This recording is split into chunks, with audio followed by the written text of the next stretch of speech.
For the discussion that follows, what we can do is Taleb has his hand up already. If people want to put their hands up to speak, then Jürgen, I'll hand over to Jürgen to moderate the discussion. Thank you.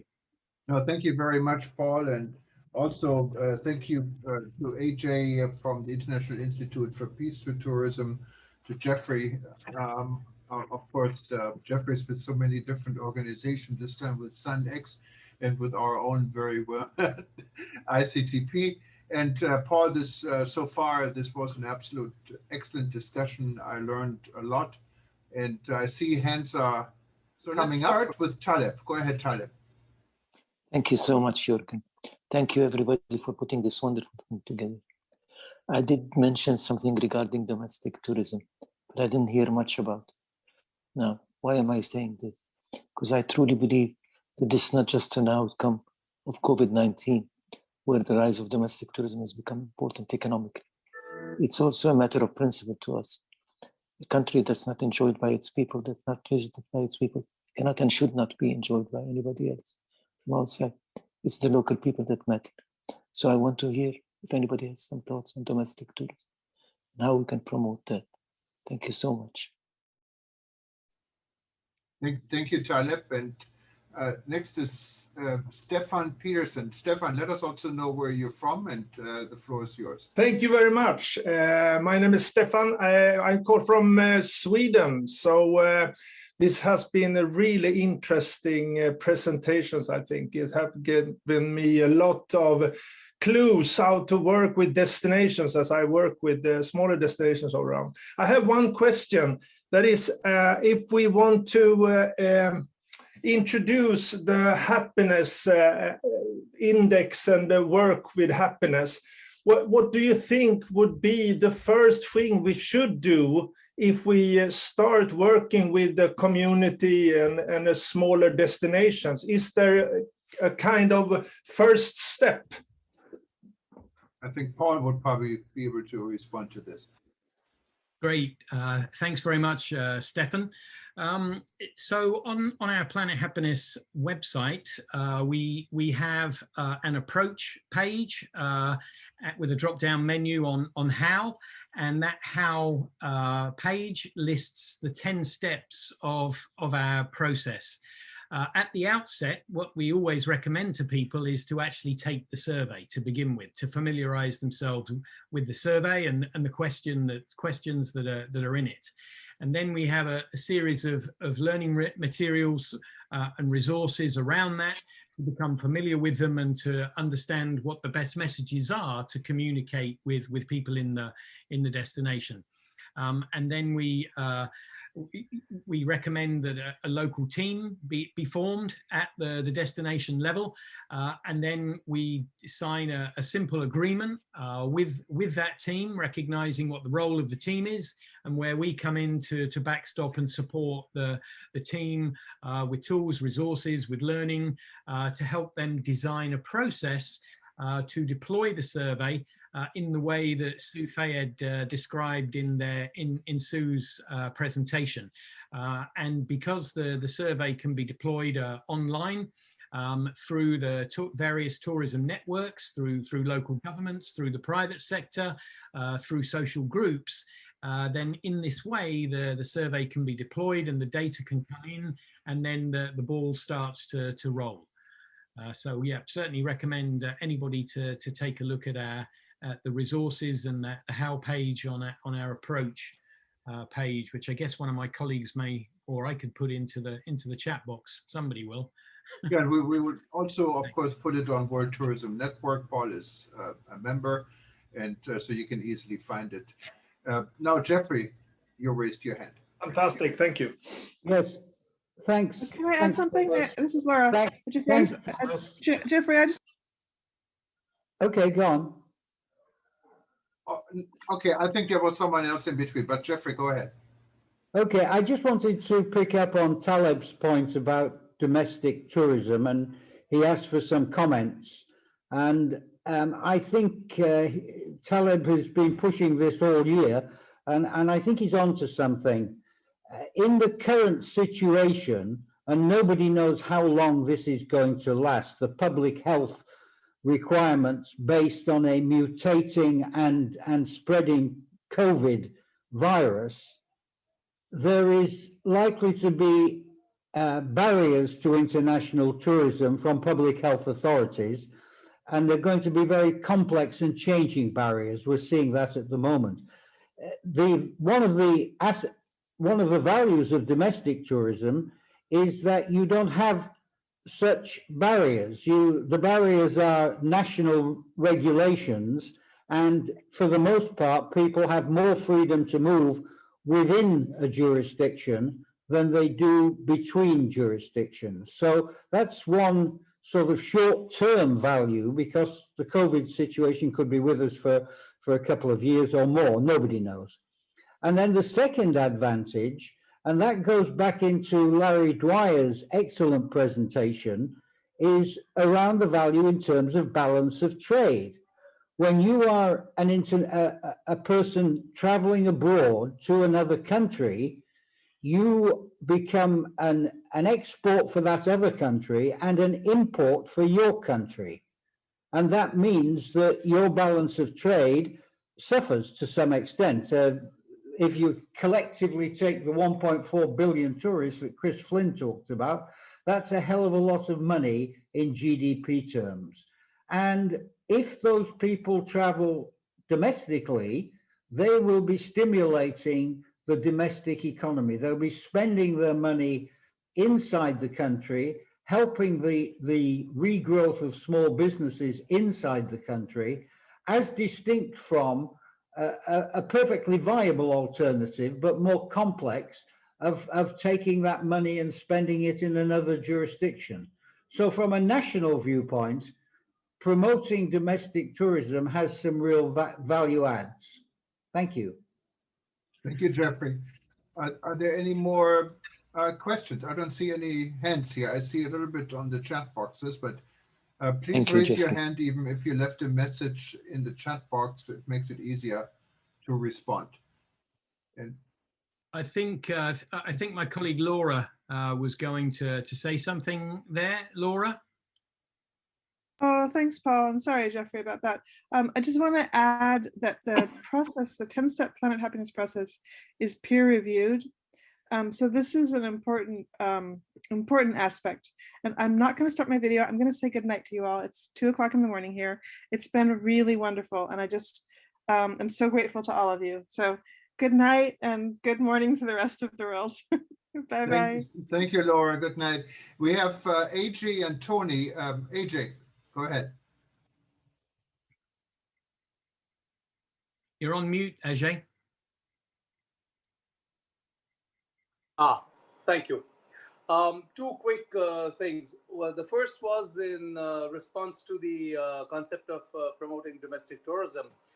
I mean, we are a country, India is a country of 1.3 billion people, with 26 plus states, each with its own different cuisine, culinary experiences, festivals, etc. And when we had the problems of SARS, when we had the subprime problem of the global meltdown, when we had the 9/11, it was domestic tourism that kept the industry going.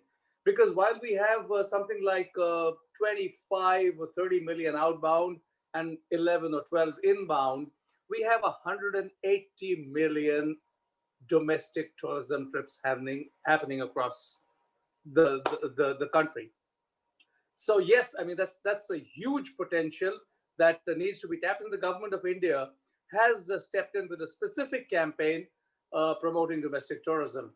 So that was one part. But there's a question I want to ask Professor Larry Dwyer, because he made some very, very interesting points. And I'd just like to ask him, Larry, what is the one thing you would say to tourism policy planners which would facilitate the achievement of our 2030 SDGs and beyond?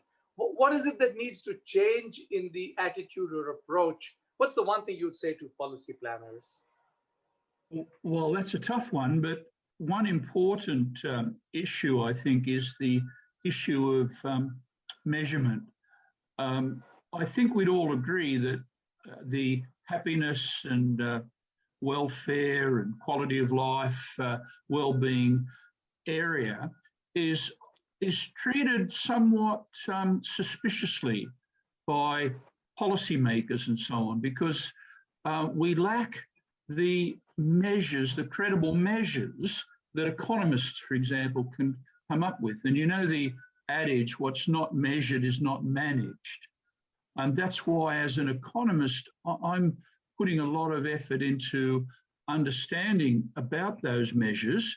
And I'm optimistic that many national statistical agencies, government agencies worldwide, are now developing measures of well-being. Some of them are experimental, but others are now finding their way into national accounts.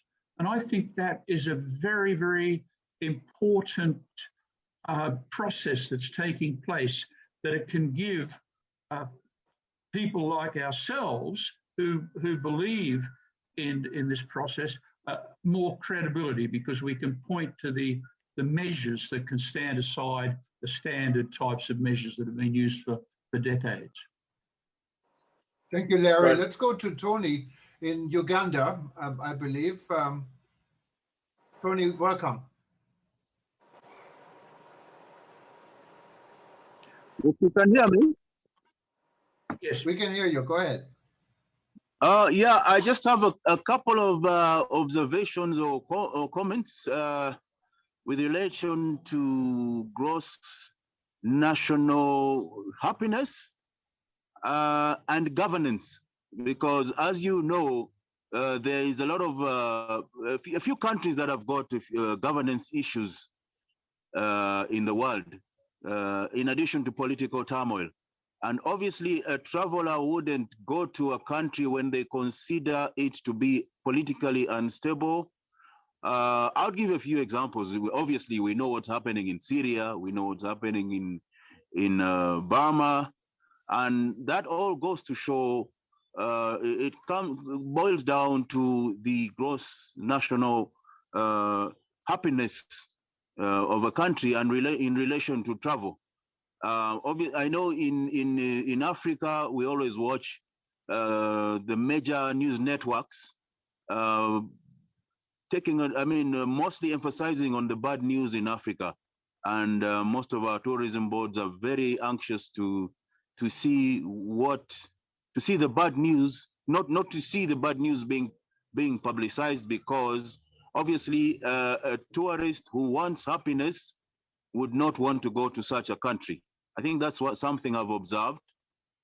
Number two is in our national budgets, especially in East Africa, our period for national budget is usually June, and submission is by April.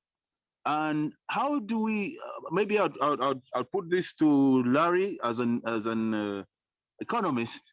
How do we put gross national happiness as a priority for the budgets that are read, instead of emphasizing on the other economic indicators? Because at the end of the day, if you say a country is doing so well in terms of GDP, it doesn't boil down to income distribution among the population and ultimately a receptive community that would be receptive to tourists. My last question would be, have we considered demographics in terms of measuring happiness? Because obviously, if you're a teenager, you cannot well, much as some things are universal, but a teenager would probably want to be happy in a disco rather than my mom, who would love to go to a cathedral and or to the Vatican and get happiness from that. Thank you. Thank you. Let's give it to Larry. Thank you, Tony. Appreciate it. Larry, could you unmute yourself, please?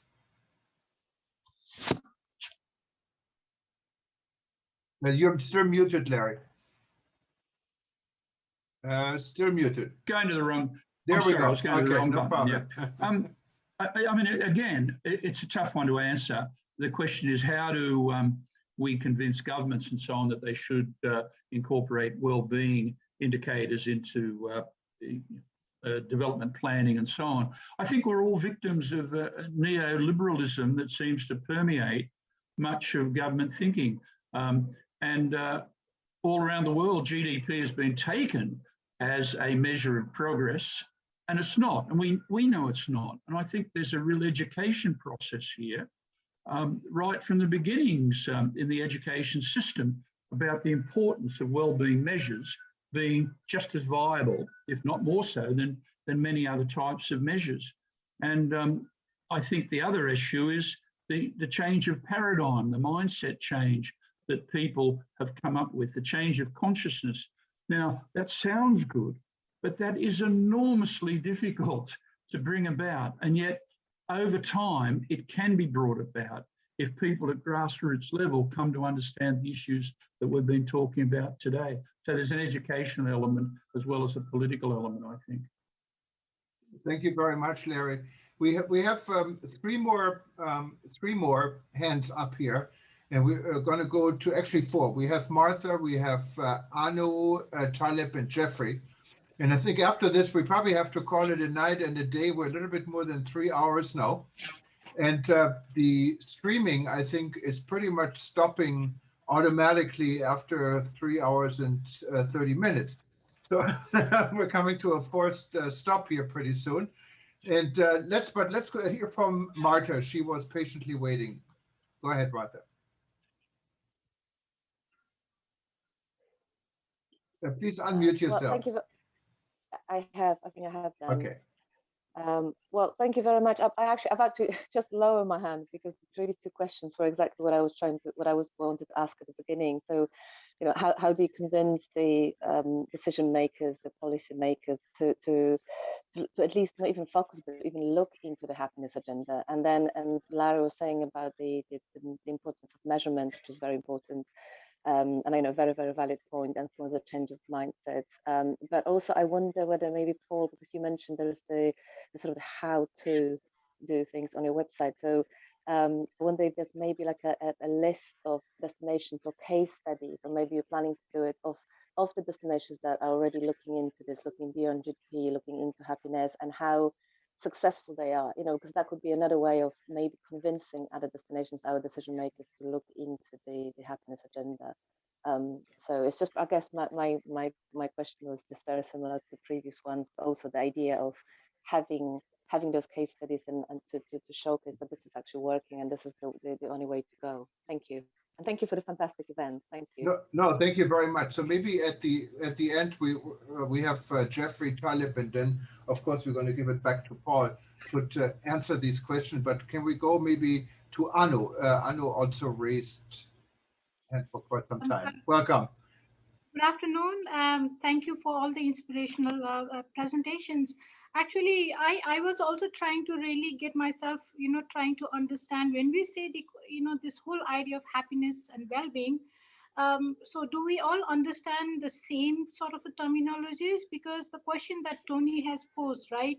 So sort of a happy travel or happiness for different tourists, demography, or from cultural background. And precisely now when Taleb has already raised, you know, this whole notion of that we need to really look at domestic and regional because of the COVID situation. So we are dealing with a new set of a demography or culturally, you know, a different background, the tourists coming from a different, cultural backgrounds and ideas about what happiness means for them.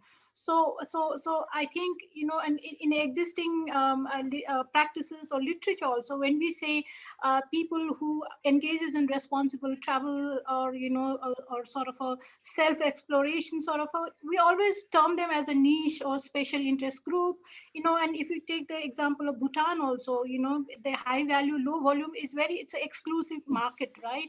So, but the challenge here is how do we make it more mainstream, isn't it? So if we want to really enhances the importance of happiness and well-being that contribute to SDGs and also sort of a Paris Agreement and all, we need to find a common way or platform in which how do we make the mass market or also as a something towards that way, so we cannot exclude this well-being and happiness as a solely to the hands of an exclusive group or special interest group or high-end group, because that is just a mere size of the tourist demography. So we are talking about the GDP, government priorities, communities' aspirations, and it has to be mainstream. So how do we change this narrative, and how do we ensure that this whole reorienting ourselves to thinking about bringing this sort of a very much self-searching and very much sort of a how do you call it, an awakening kind of a travel businesses to the mass populations. So that is a challenge.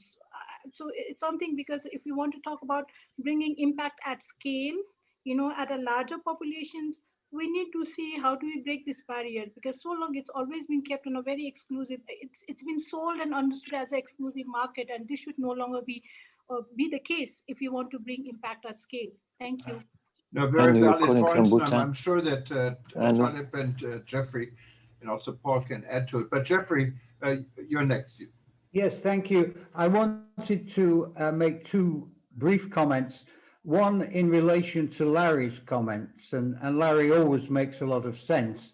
The challenge that we have is you have 120 people on average, I've been monitoring it, on this group from around the world.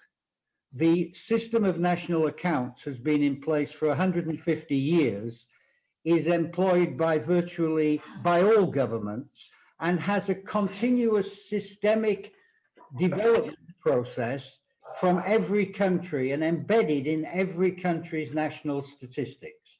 So in order to make a change, we might think it's great here, but when you actually put it out into the wider world, it will take a hell of a long time, in my view.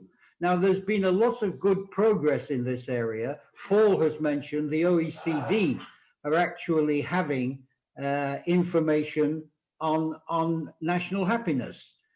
France, under President Macron, did a major study with Joe Stiglitz, the Nobel Prize laureate economist.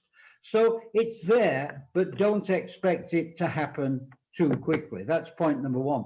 Point number two, I just wanted to add something to AJ's point on the Indian visitors. And nobody's mentioned China today, and China is such an important player in global development. It's the second superpower now. And in 1999, China introduced a concept called red tourism. And that was for visitors to go to the places where Chairman Mao had stopped during the Long March. And there's sort of all sorts of memorials to those stopping points. 5 years later, China had, and I'm going to say this very slowly, 500 million red tourists. 500 million in 5 years. So again, to Taleb's point, this demonstrates how rapidly you can make a real change if you're in a country where, in China, of course, the government dictates it to happen, and it happens, and that's the only way you can make China work. And China was able to suddenly divert all of these tourists, much more than they have internationally, divert them into a domestic tourism mold. And just to finish, I will also say, China has a sensitivity. It's lost in today's sort of political fights with the US and China.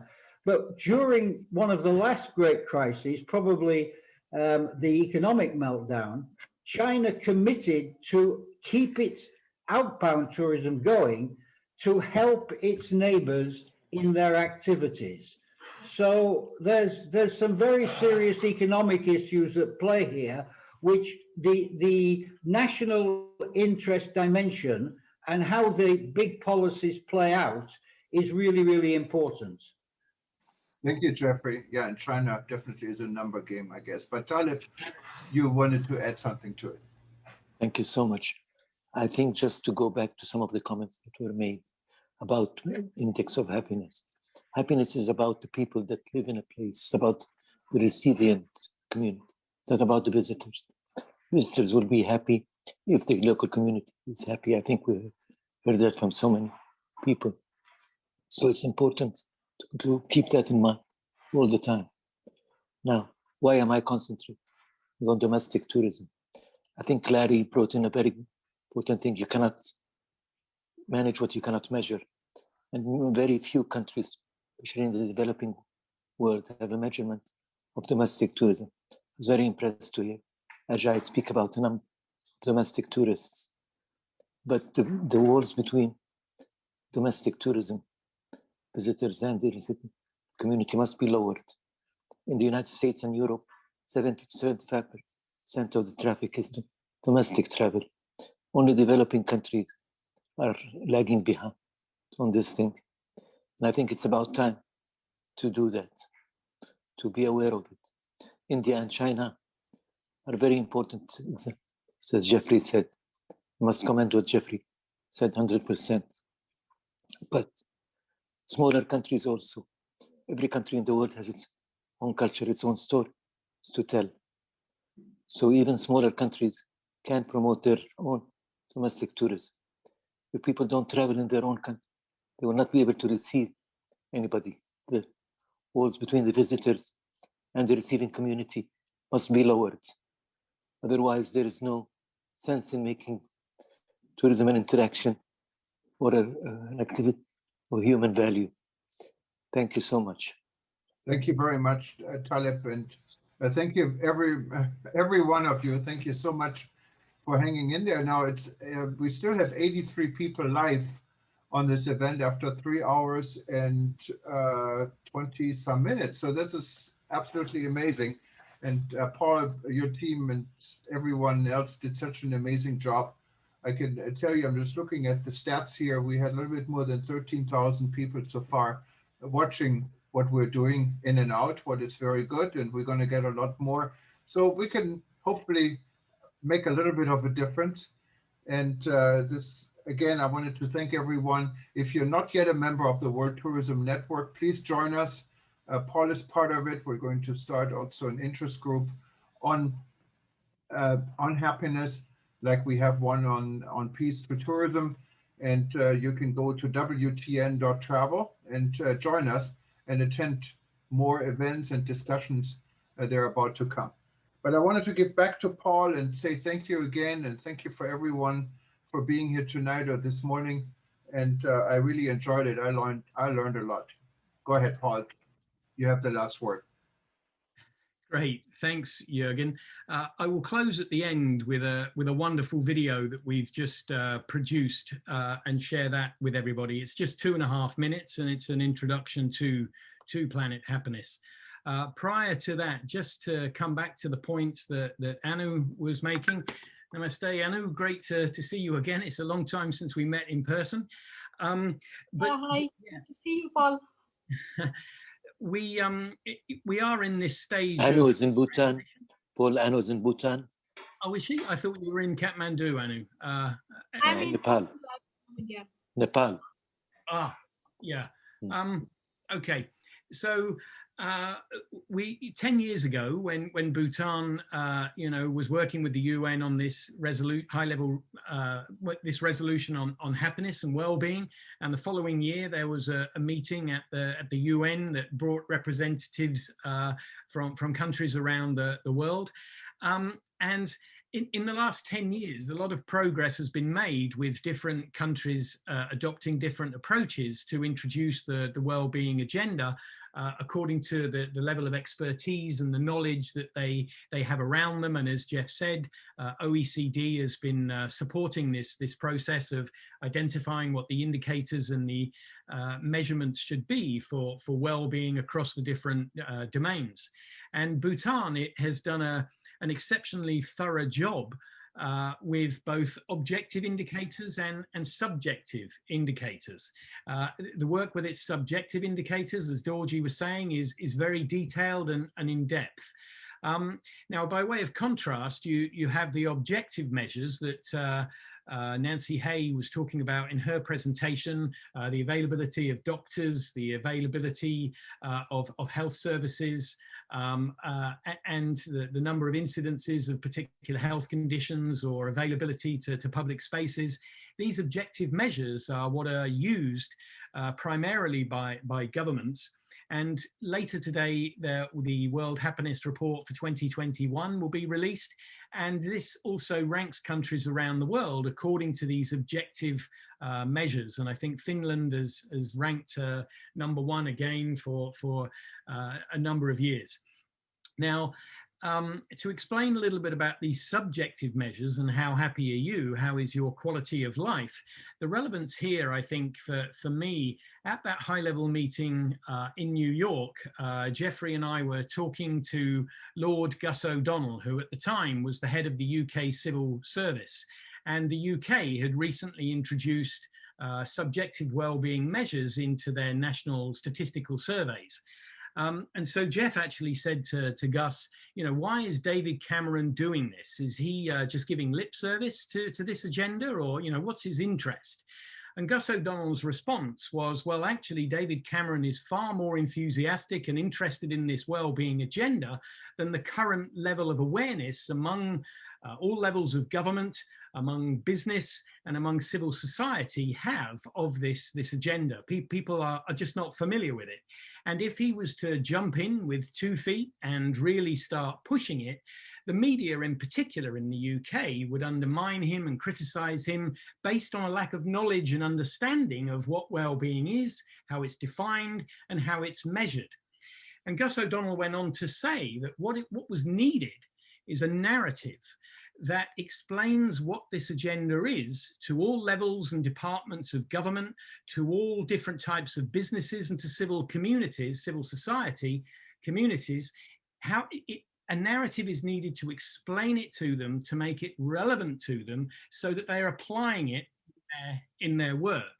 And this is, you know, this stayed in my head for quite some time, and it is actually what we are doing with Planet Happiness. We are using what was, until, you know, the pandemic, one of the world's largest industries, the greatest employers that involves so many government departments, not just tourism, but, you know, obviously finance, transport, environment, culture, and so on, and so many different types of businesses. I mean, if you look at WTTC and look at the membership of WTTC as the apex body of the tourism sector, the diversity of business is extraordinary.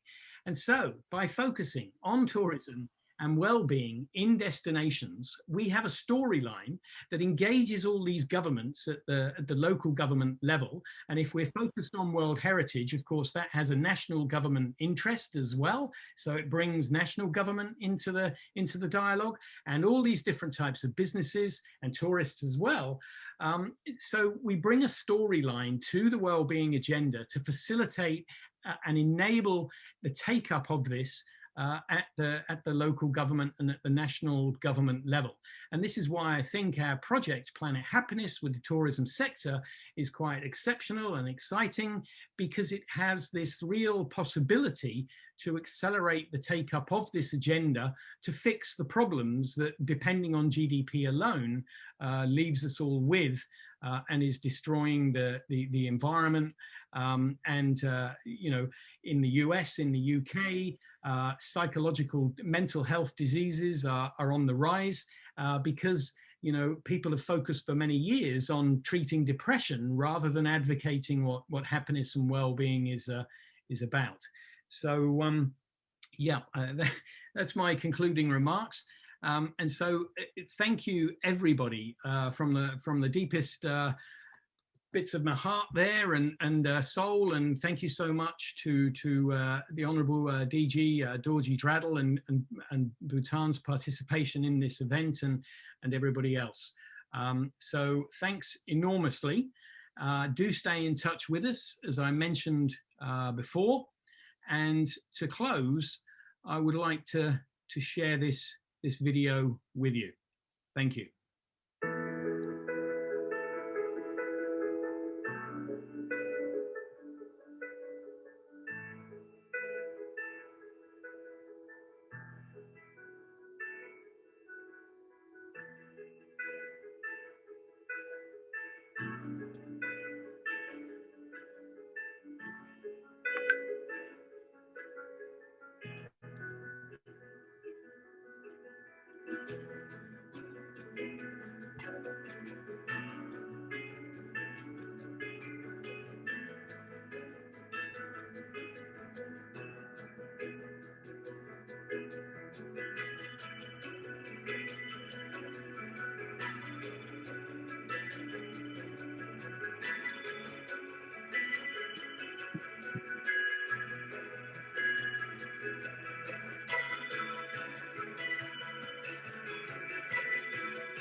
There it is. Thanks, Jürgen. Thanks. Okay, thanks everybody. Thanks everybody. Aloha. Thanks, Paul. All the best to Oz. Thank you, thank you, thank you, thank you. Bye-bye. Bye. That was excellent. Thank you. Excellent, Thanks. excellent, Paul. Excellent. Bye-bye. Bye. Bye. Bye.